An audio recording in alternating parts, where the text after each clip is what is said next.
கிறிஸ்துவுக்குள் மிகவும் பிரியமான சகோதர சகோதரிகளே, இயேசு கிறிஸ்துவின் நாமத்தினாலே உங்கள் யாவருக்கும் எனது அன்பின் நல்வாழ்த்துதலையும் வணக்கத்தையும் தெரிவித்துக் கொள்கிறேன். இன்றைய பகலின் குளிர்ச்சியான நாளின் தியான வசனம் யோவான் எழுதின சுவிசேஷம் 13ஆம் அதிகாரம் 34ஆம் வசனம். நீங்கள் ஒருவரில் ஒருவர் அன்புள்ளவர்களாய் இருந்தால் அதனால் நீங்கள் என்னுடைய சீசர்கள் என்று எல்லாரும் அறிந்து கொள்வார்கள் என்றார்.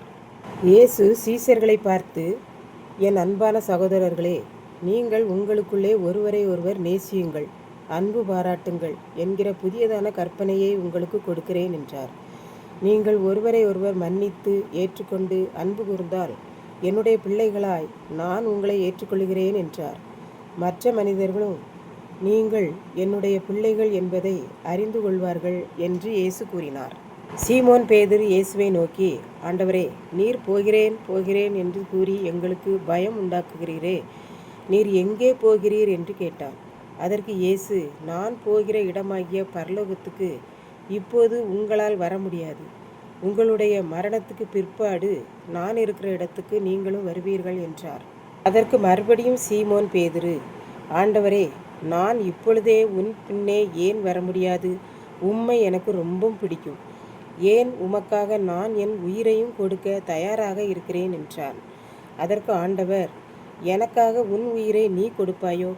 மிகவும் சந்தோஷம், உனக்கு அந்த ஆசை இருக்கிறது. ஆனால் இன்றைக்கு சேவல் கூவுகிறதற்கு முன்னமே என்னை யாரென்று தெரியாது என்று 3 முறை சொல்லுவாய் என்றார். இயேசு தன்னுடைய சீடர்களை, தன்னுடைய பிள்ளைகளை அவருக்காக எப்படி வாழ்வது என்பதற்கான அநேக பயிற்சிகள் கொடுக்கிறார். அதிலே மிக முக்கியமான பயிற்சி, நீங்கள் உங்களுக்குள்ளே முதலாவது அன்பாக இருங்கள். ஒருவர் குற்றங்களை ஒருவர் மன்னித்து அன்பாயிருங்கள். அந்த அன்பே நீங்கள் மரித்த பின்பு உங்களை பரலோகத்தில் என்னிடத்தில் கொண்டு வந்து சேர்க்கும் என்று இயேசு கூறினார். இப்படித்தான் ஒரு குடும்பத்தில் பெற்றோருக்கு 2 பிள்ளைகள் இருந்தனர். பெற்றோரும் 2 பிள்ளைகள் தானே இருக்கிறார்கள், அவர்களுக்கு செய்யாமல் நான் வேற யாருக்கு செய்ய போகிறேன் என்று சொல்லி அவர்களுக்கு எதை வாங்கினாலும் 2 வாங்கி தனித்தனியாக கொடுத்து அவர்களை சந்தோஷப்படுத்துவர். மகிழ்ச்சியாக குடும்பமாக வாழ்ந்து கொண்டிருந்தனர். பெற்றோர் அடிக்கடி பிள்ளைகளிடம், எங்களுக்கு பிறகு நீங்கள் இருவரும் அன்பாக ஒற்றுமையாக இருக்க வேண்டும் அம்மா என்று கூறி வருவர். அப்படியே பெற்றோர் காலமும் சென்றுவிட்டது. இப்போது 2 பிள்ளைகளும் பெற்றோர் சொற்படி அன்பாக இருக்க வேண்டுமல்லவா? ஆனால் அவர்கள் இருவரும் ஒற்றுமையாக அன்பாக இருக்கிற சொத்துக்களை பிரித்து கொள்ள வேண்டும் என்ற எண்ணமில்லாமல் இருந்தனர்.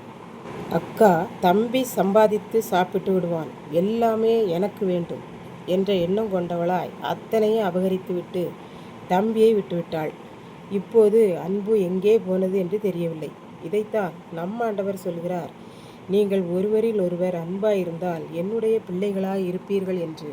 இதை கேட்டுக்கொண்டிருக்கும் எனக்கன்பானவர்களே, இன்றைக்கு இந்த புதிதான கட்டளையாகிய அன்பை நம் பிள்ளைகளுக்கு கற்றுக் கொடுக்கிறோமா?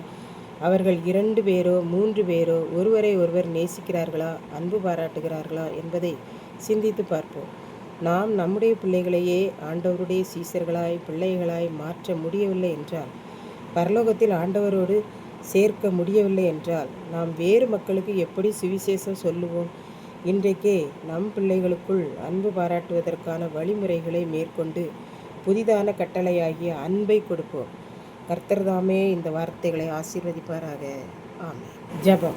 அன்பின் ஆண்டவரே, இந்த அருமையான நல்ல நாளுக்காக நன்றி செலுத்துகிறேன்.